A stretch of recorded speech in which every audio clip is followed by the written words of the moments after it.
What up? What up? We back because we black. Yeah, we back. We back. We back. We back. What's cracking, y'all? What's cracking, y'all? What's cracking? It's your man, CJ Kyle's checking in once again. Another impromptu live. I just be popping up on y'all, but you know, we're gonna do our thing. I'm gonna test this audio, make sure we sound crispy like we should be. I'm gonna test this audio, make sure we sound crispy like we should. All right. Audio sounded wonderful. It's always important to do audio checks. I didn't do an audio check on the last broadcast, and it was sounding crazy on the playback. I'm almost ready to delete that whole broadcast. But yeah, I almost wanted to delete that joint. Let me see. So hopefully everybody's doing well this afternoon. Hopefully everybody's doing well. Got a few things to talk about this afternoon. But first of all, if this is your first time here, my name is CJ, aka the High Value Nurse on the YouTube streets. I'm an LPN and transitioned into getting his RN. And what I do here is talk about nursing. It's like 85% of the channel is dedicated to that. The other 80% is dedicated to, no, not 80, the other 20 to 15% is dedicated to self-improvement and the dumb stuff. You dig? So, and yeah, and we're here, boys and girls. We are here. Now, before we get started, let me go ahead and get my water cracking, my lemon juice poured up. Got a few stories today, with the showrunner being a nursing company owes $3 million of overtime to its employees. $3 million in overtime. Y'all better stop playing with people. Y'all have better stop playing with people. That's crazy. How does that not go? How does that not get seen? $3 million in overtime. And the sad part is that's not even surprising at this point in the game. It's not even surprising. So let's get into it. But before we talk about that, I wanted to talk about what happened in Tulsa, Oklahoma. I want to talk about what happened in Tulsa, Oklahoma, because I do feel like as healthcare professionals, that is something that we should pay attention to. I really believe it's something that we should pay attention to because with more and more details that come out, it's just more disturbing. Now, I'm going to actually pull up the article because I think it's crazy. It's crazy, and I know these things have been happening a lot in our country for a while. The thing that just happened in Buffalo, where the terrorist did what he did, and now we have this guy who did what he did in Tulsa. It was in a hospital. 4 people killed. 4 people killed. And that leads me to the question, should nurses, doctors, CNAs, respiratory therapists, anybody who works within the medical facility, the hospitals, the nursing homes, the clinics, the dialysis clinics, anything like that, should they be allowed to be armed? Should they be allowed to be armed? I know a bill, if it hasn't been passed, it's in the process of being passed in Ohio, where they are allowing teachers to carry in the school system. They're allowing it.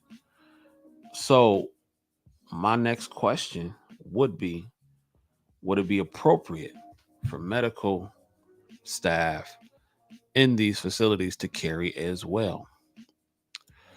Because what is the solution at this point? Because it seems to be occurring more often. If you ask me, well, before I get into my opinion, let's talk about the article. I'm about to pull up the article right now. I'm gonna pull it up right now because on this one we're talking about the victims who were actually slain. I'm trying to be as YouTube friendly as possible. I know YouTube does not like certain words, so I'm trying to be very careful of what I say. What's up, Britt? What's up, Britt? I don't know what you're saying. No, it's not. Are you saying that's not the solution? Is that what you're saying? If that is what you're saying, let me know. So I want to get into this video real quick before we get started. Let me go ahead and mute the music. And all right. Okay, she says that's not the answer. What do you think the answer should be, Britt? Like type it in the comments. Let me know what you think.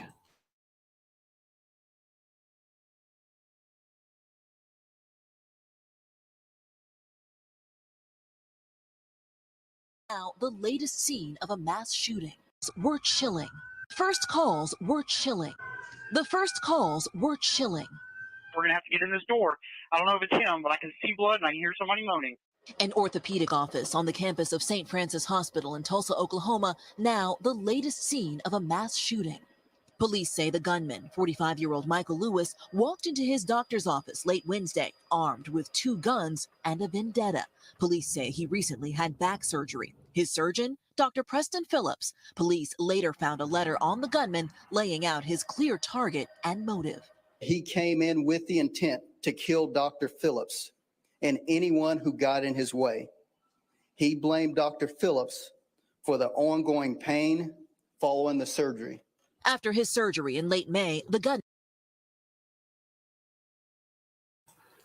And see, this is a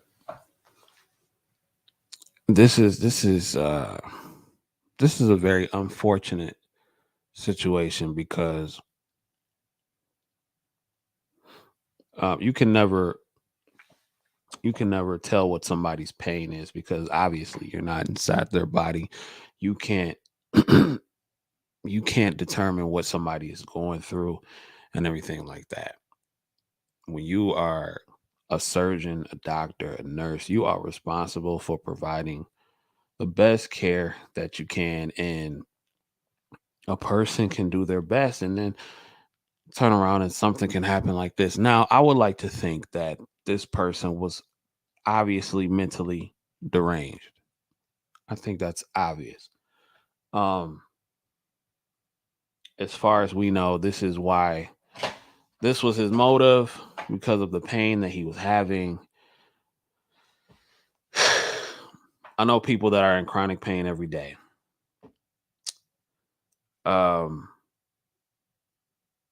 And like I said,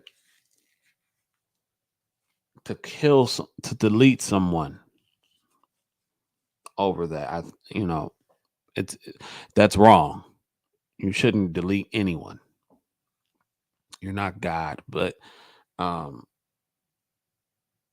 do know that some people who live in chronic pain, they feel like they are ignored.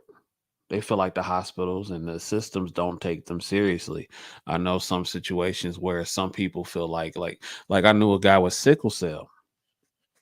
Disease, and the hospital assumed that he was just drug seeking, according to him. The hospital assumed he was drug seeking. The hospital assumed that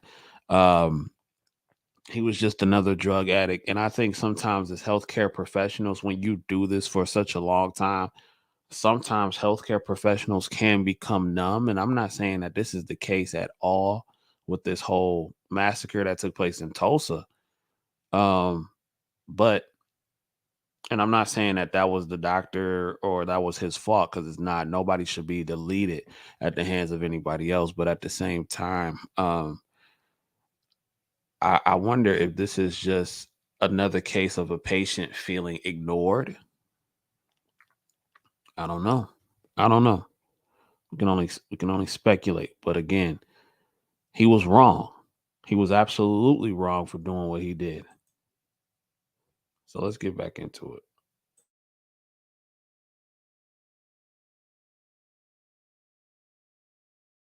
The first calls were chilling. We're going to have to get in this door. I don't know if it's him, but I can see blood and I can hear somebody moaning. An orthopedic office on the campus of St. Francis Hospital in Tulsa, Oklahoma, now the latest scene of a mass shooting. Police say the gunman, 45-year-old Michael Lewis, walked into his doctor's office late Wednesday, armed with 2 guns and a vendetta. Police say he recently had back surgery. His surgeon, Dr. Preston Phillips. Police later found a letter on the gunman laying out his clear target and motive. He came in with the intent to kill Dr. Phillips and anyone who got in his way. He blamed Dr. Phillips for the ongoing pain following the surgery.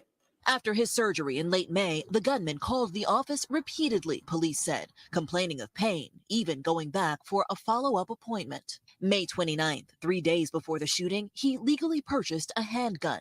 Then on Wednesday, police say he called the office repeatedly, later that day buying an AR-15 rifle just 3 hours before the attack. The suspect, when he came into the building, into that office complex, he began firing. He began firing at anyone that was in his way. Officers were on the scene within 5 minutes. As they approached, police say the gunman turned the weapon on himself. The Tulsa Police Department responded very quickly, and without that quick response, this could have been a much bigger situation. Still, 4 victims were left in his wake. Amanda Glenn, a receptionist, and Dr. Stephanie Hewson, both loved by their colleagues. William Love, a patient in the office. To the family of Mr. Love, I'm so sorry we couldn't save you. And Dr. Preston Phillips, killed in an exam room. Sam Combs is a longtime friend and patient.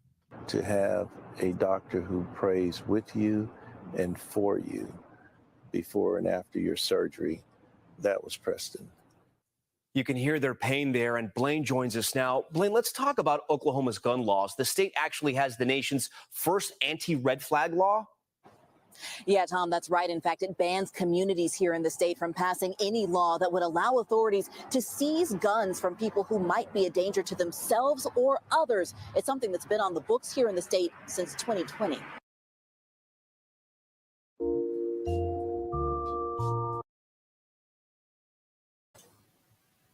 All right. So,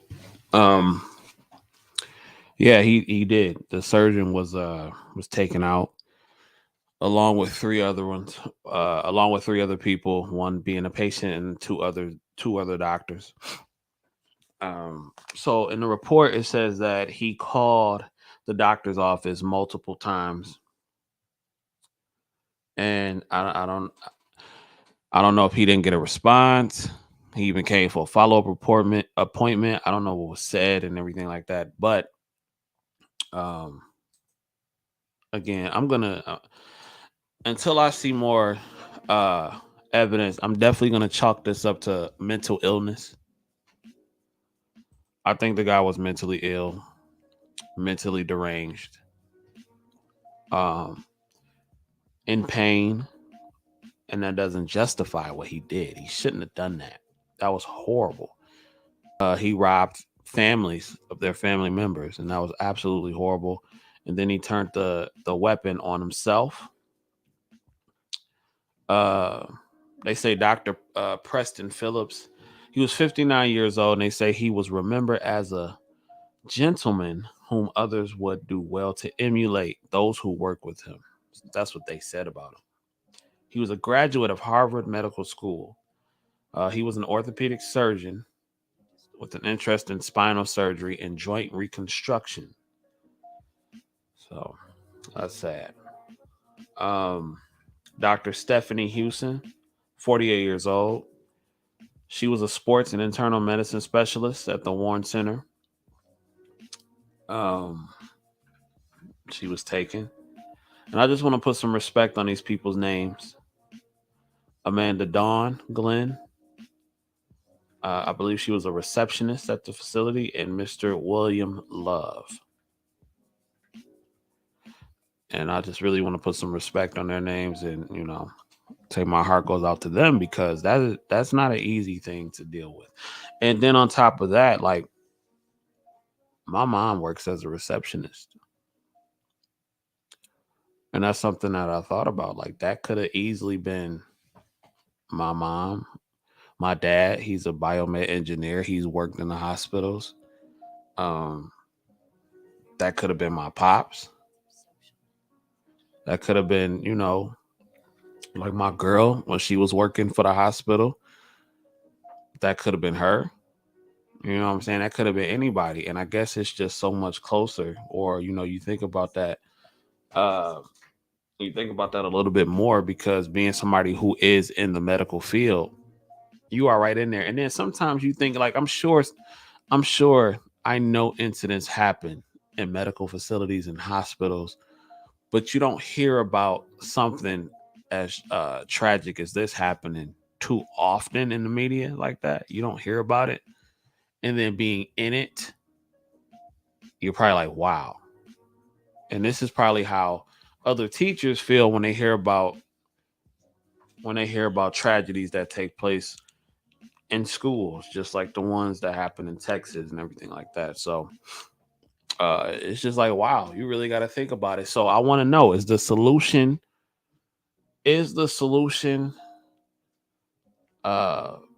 allowing more medical personnel to carry their weapons on them while at work? Is that a solution? Because I'm going to be honest with you. I think really at this point, we are getting to the point to where everybody should be carrying. If a man can walk in a store, case out a store for months and take innocent lives, that's a problem. When a man can walk into a school and take the innocent lives of children who had nothing to do with what he was going through, with children who had nothing to do with what he was going through, innocent kids in school trying to learn and get an education, I think some drastic measures need to be taken, because we are in a very different time now. Somebody actually made a comment, and they said that, remember when schools, church, and hospitals were safe places, even drug dealers, armed robbers, and terrorists respected. Yeah. That's crazy. And it's like no place is safe. You can't even go to a church. You can't go to a hospital. It can pop off anywhere. So, should medical personnel be allowed to carry with some sort of regulation in place? I'm going to say yes. Yes. Because let me tell you something. There is already a medical shortage in this field to begin with. On top of worrying about, because I'm telling you right now, like yesterday at work, we had some guests that came into the facility, and I didn't know who, like, I've never seen them before. Like, at this place I was working at, and it's pretty regular. And it's like, with what happened in Oklahoma, I'm looking at everybody with the side eye. Everybody. I'm on a swivel. I'm on alert. I'm looking. I'm watching now. I'm not playing no games. You dig what I'm saying? So in the field that's already so short, and people are tired and people are burnt out, on top of having to worry about your life, That's crazy. And it's wild to when I think back when I was younger, because like when I was younger and I would go to the hospital, I would see hospital security, they'd be riding around their little cars and everything like that. And security had they little belts and with the little batons and all that kind of stuff. And I'm like, what's finna pop off in a hospital? That's what I used to think. Like, what's about to pop off inside of a hospital? Who finna bring smoke to a hospital? That's what I used to think. Now I see why they're there. There needs to be more of an investment, I believe, in security. But at the end of the day, like you really got to protect yourself and your well-being. And that's a shame because now those people who didn't get deleted, they're traumatized. This affects so many people. You know what I'm saying? I wasn't even there, but it instantly took me to a place to like, man, that could have been one of my loved ones. That could have been me. You know what I'm saying? That could have been nursing students doing clinicals. That could have been residents, doctors who are maybe practicing for residency. That could have been anybody. Like it could have been a number of scenarios that could have happened to where it wouldn't have turned out well for people that I know and myself. So should the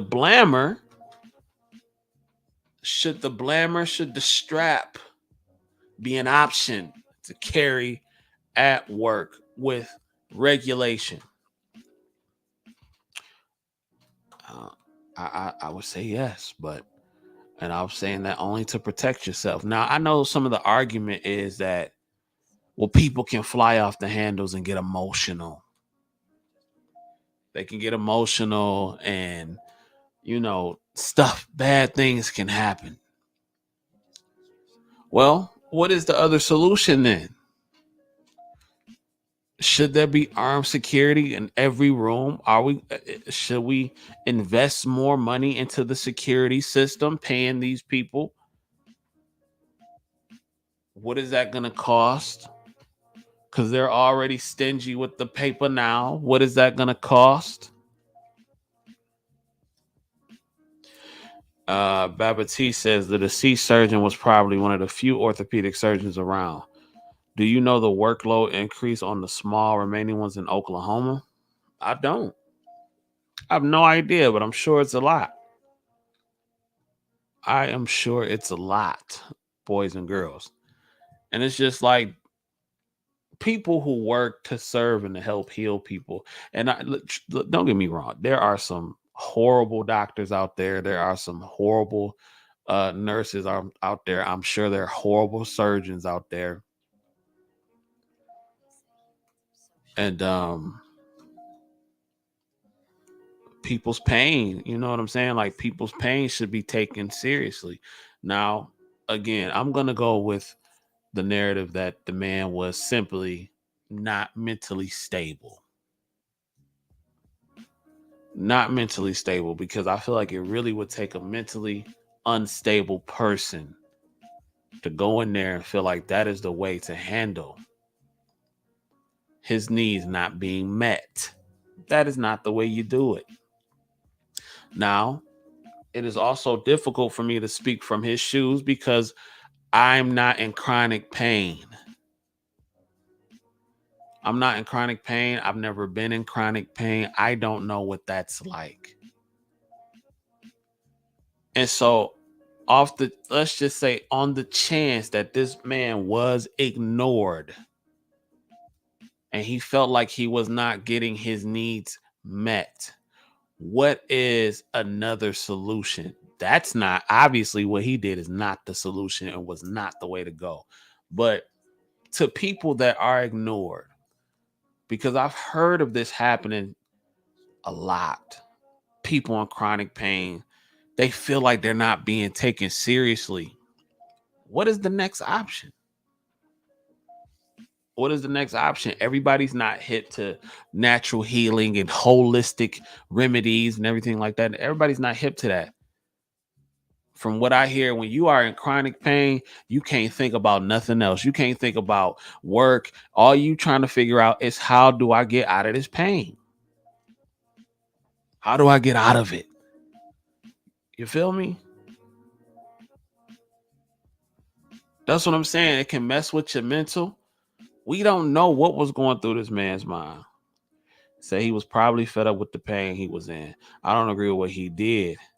So I don't agree with what he did, but being ignored can mess with your mental. I'm sure it can. I'm sure it can. I that is not that's not far-fetched. And again, he was absolutely 100,000% wrong for doing what he did. But the police department already admitted that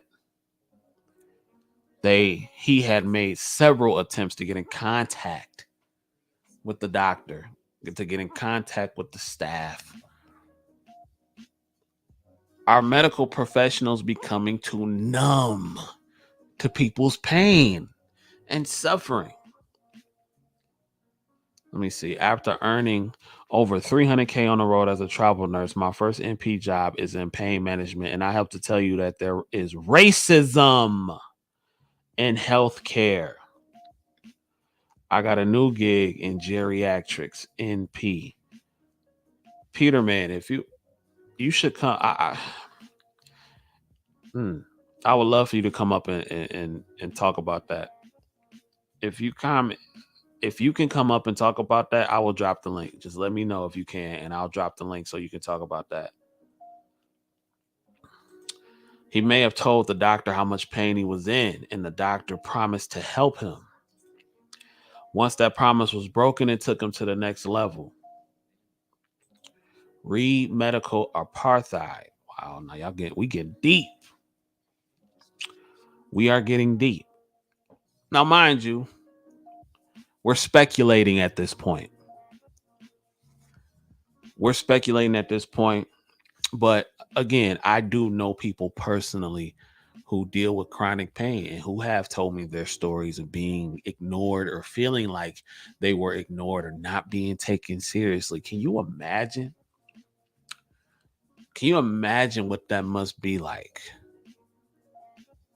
To be in pain all the time and feeling like nobody gives a damn. Oh, you're just another drug addict. Oh, you'll be fine. You'll be all right. Like, I'm in pain, sir. What can you do to help me? Oh, you'll be good. You'll be fine. Just, you'll be fine. No. I need some help. What can I do?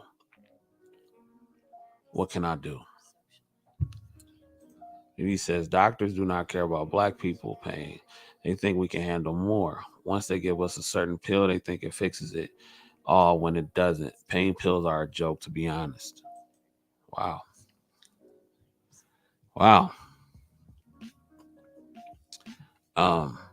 It's a sad situation all the way around. And I think, and I want to get deeper into that.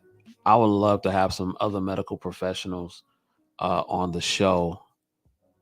And I do want to talk about pain management within the black community, how black people feel when it comes to seeing medical professionals, when it comes to being heard.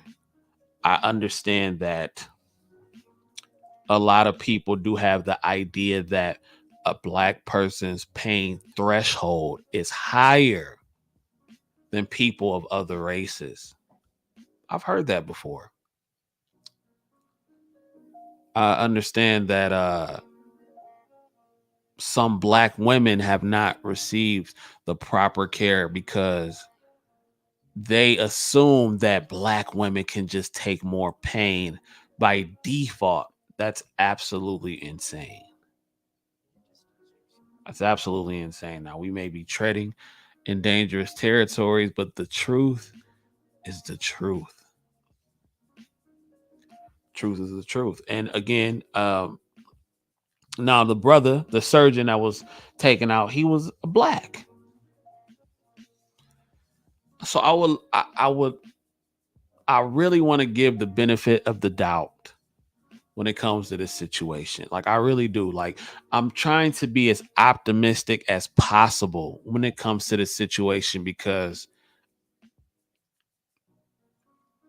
I don't know. I mean, I don't know the surgeon personally. I didn't do his background, who his friends are, who he hangs with. We can't assume anything about the man. But as a black person who is in a medical field, I would think that there may be some sort of understanding, if that makes sense. Let me see. Didi says, I feel bad for the doctors who really want to help because they have limited to what they can give to help people because they abuse them.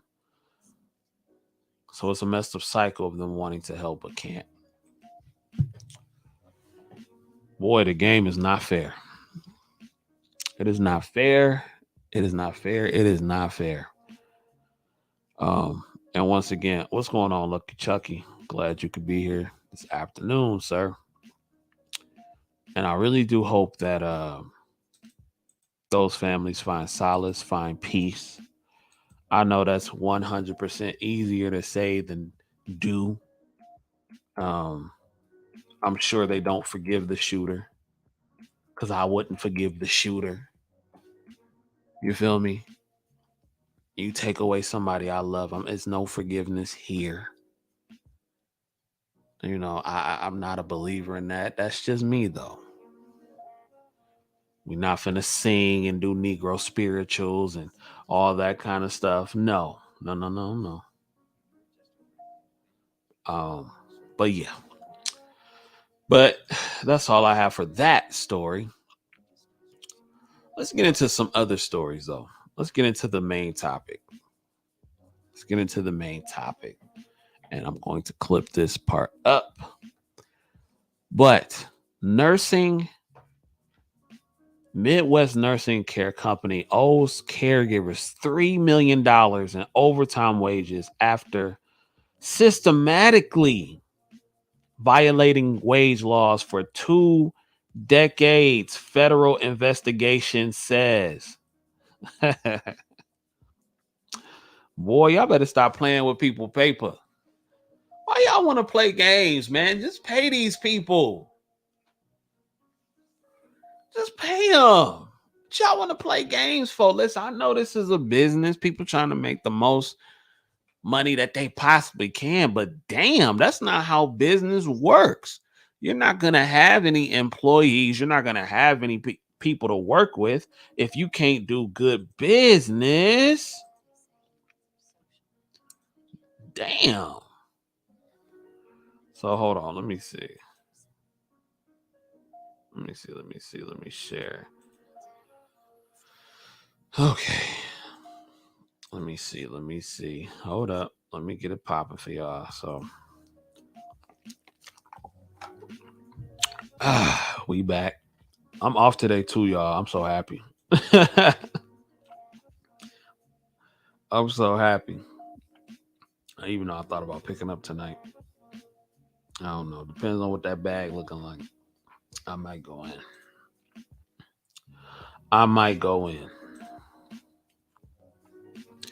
Baba T says, I got paid $4,312 in unpaid overtime after I left the job. That is insane. Oh, well, he gone. Let's cut him this check real quick.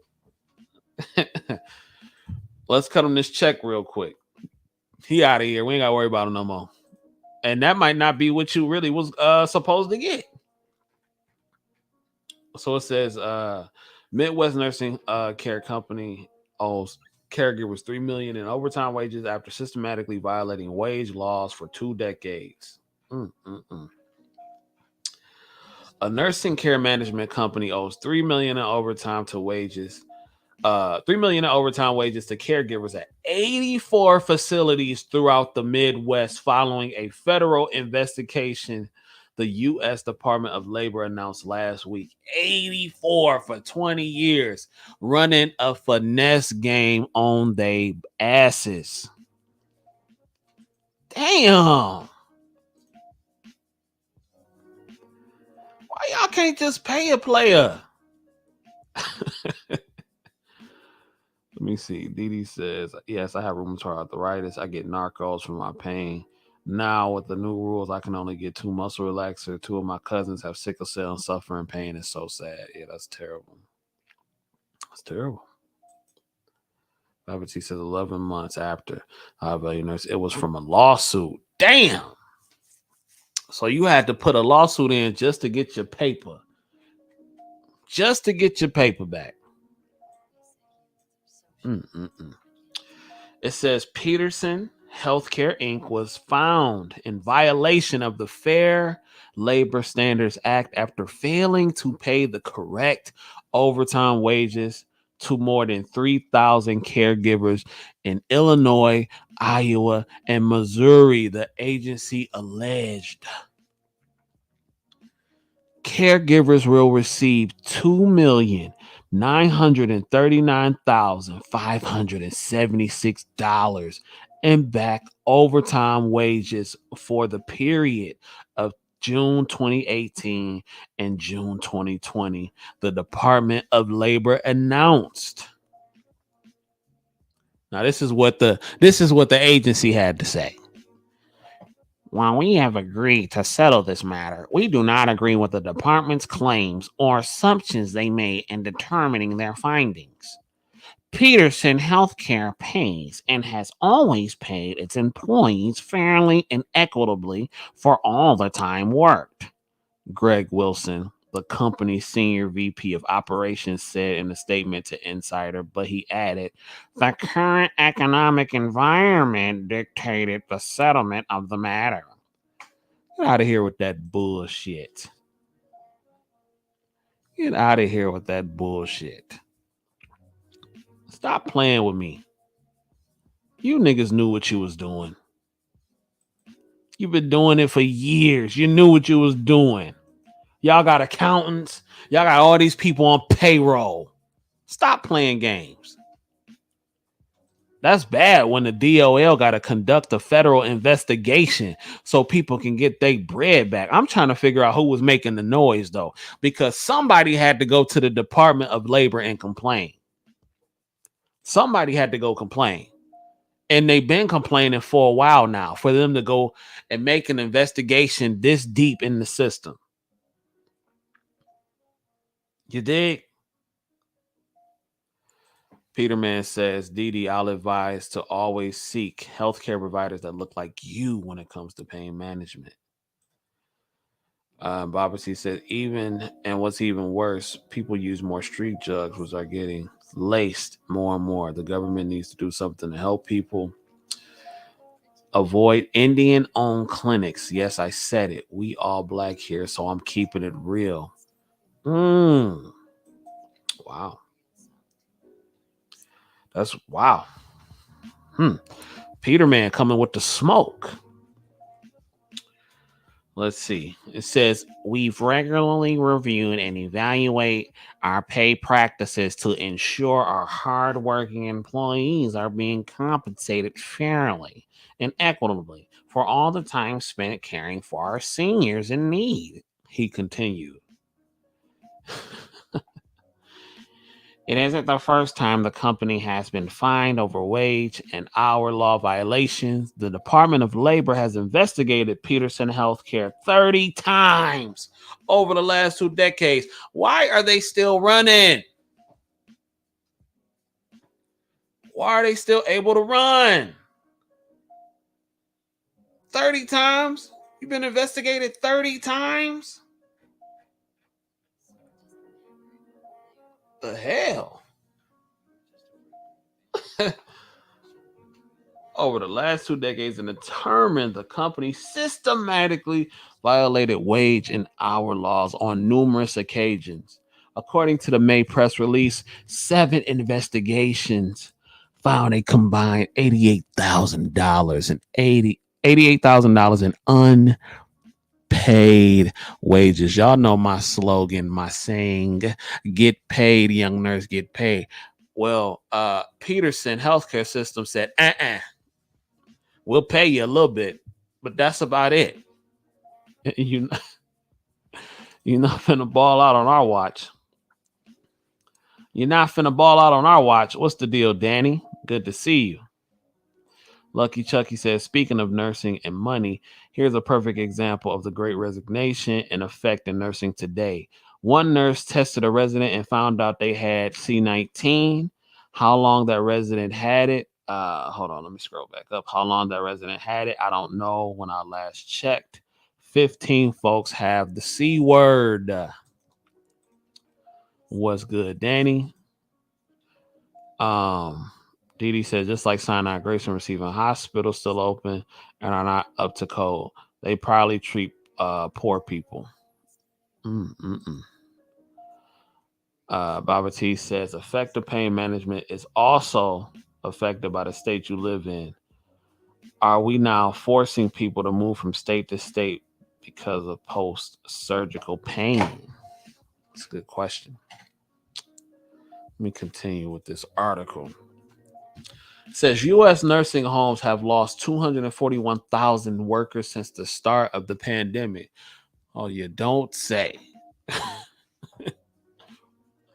You don't say. What a coinky dink. A swig of water for the working nurse. It says long-term care facilities, which include nursing homes, assisted living facilities, residential care, and in-home care, continue to struggle with major workforce shortages, according to the data from the Bureau of Labor Statistics. In March, the industry saw its lowest employment level since 2007. Yeah, when they can go work at Target and make $24 an hour. Yeah. Let Target. Nah, let me stop because Target ain't gonna give me the schedule I want. So let me shut up. Target ain't finna give me the schedule I want. I'm gonna be like, Target, listen. My lady and I want to take a 10-day cruise. I need this day off. Target gonna be like, nigga, get up out of my store. They gonna be like, get up out of my store. It says nursing homes have lost 15.2% of its total workforce since 2019. The American Healthcare Association and National Center for Assisted Living reported employees in the emotionally and physically challenging industry often face burnout, low pay, and poor working conditions, NPR reported in February. Did y'all see the price of gas in California? Did y'all see the price of gas in California? That shit almost $10. Almost $10. If you want to start a CNA off at 15, 16 bucks, what? How is that even a livable wage at this point? Let me see. What's the average cost of an apartment? Let me see. I'm about to Google something. We're doing a little bit of research right now in the U.S. I'm curious. So the national median, according to Business Insider, the national average price of a one bedroom apartment in this country. You like to take a guess, boys and girls? Would you like to take a guess? This is just a one bedroom. $1,216 for a one bedroom home apartment. Yeah. Yep. So let me put in the average hourly rate for a CNA. Okay. It says 1867 per hour. That's the average salary in Michigan. Let me see. Hold on. Average hourly rate for a CNA in the US. Because I always do say it says according to salary.com, it's between 15. Wait, hold on. It says the average hourly rate for a CNA in the United States is $16 as of May 27, 2022. So $16, that's $16, that's average. So if I'm a Cena and I'm working 16 hours and I'm working not 16 hours, making $16 an hour, and I work 80 hours a week, 80 hours every 2 weeks, that's $12.80 before taxes. That's $12.80. So $16 times 80 hours for 2 weeks, that's $12.80 before taxes. Let me take out 20%. That's $1,024 times that by 2. They're making $2,048 a month. So let's take away 12, 16. You are then left with $832 for the month. Who knows how much you're going to spend on gas? You're probably going to spend $100 on gas a week. Well, not $100, but I would say probably average of between $50 and $60 a week on gas. So 6 times 4, let's just say $240. Your phone bill, the average phone bill is probably about $100. And then if you got people on that phone bill, that's $492 left. You know what I'm saying? That's I'm counting a single person in this country. What if you got a family? You feel me? If you got a car note, you know what I'm saying? You probably paying about $250 for your car note, and that's pushing it. That's being extremely generous. Then you got insurance, $250. If you got full coverage, that's probably way more than that, depending on what kind of car you drive. So I probably say average. You're probably paying at least $250 for insurance. Maybe if you got no fault. Let me see. Hold on. Wait, hold up. So what you had, 242 left. Yeah, we in the negative, boys and girls. We are in the negative. A lot of y'all gonna have to start OnlyFans with these prices. You feel me? Have some kind of side hustle, something. You dig? So, like, how somebody supposed to live comfortably off that? You can't. You can't. And then these people have the nerve to want to hold people's wages when people can go to McDonald's and be less stressed for the same price and maybe a little bit more. Knock it off. Cut the check. Anyway, it says the U.S. Department of Labor said it's recovered a total of $22.7 million for healthcare workers across the Midwest between 2019 and 2021. I know somebody out there owe me some money. I need to do some investigation myself. I need to call somebody at the Department Labor Bureau and be like, listen, my name is the High Value Nurse. I've been a nurse for a little while. I need y'all to do some background checks to see if any of these places owe me a check somewhere. I'm sure they do. I'm sure somebody owes me a check somewhere. Let's see. It says during the Great Resignation, employers across the country face heightened levels of competition for new hires. This brought discussions of workers' pay and treatment to the forefront, particularly in the industries that were on the front line in the pandemic. As healthcare industries, employers struggle to retain and recruit workers to provide the services necessary for their businesses to succeed. Failing to respect workers' rights and pay workers their full wages means that the essential worker will look elsewhere for employment. Like, do they just, like, it's not, It's not in your favor to cheat people right now.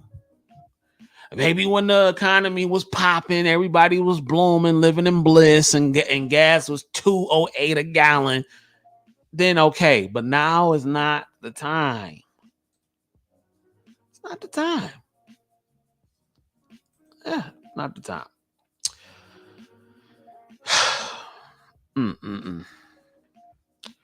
I think that's it for this article, ladies and gentlemen. But isn't that crazy? That's crazy. $1,200 average. $16 average. Boys and girls. It's crazy when you think about it. But anyway, ladies and gentlemen, I appreciate y'all rocking out with me this afternoon. We may do a late show podcast if I can get some of the homies, my dude, my nursing boys to pop up. Because I wanted to do a show about if successful Black men are choosing to leave America for a better option. I want to talk about that. I want to discuss that. If I can get them to come through, then I will. If I can get some people to come through, I will. If not, that's cool. We'll save it for another day. But if y'all see me pop up, it'll probably be around 9 o'clock, 9:30. Y'all make sure y'all tune in. And until next time, ladies and gentlemen, I bid y'all adieu.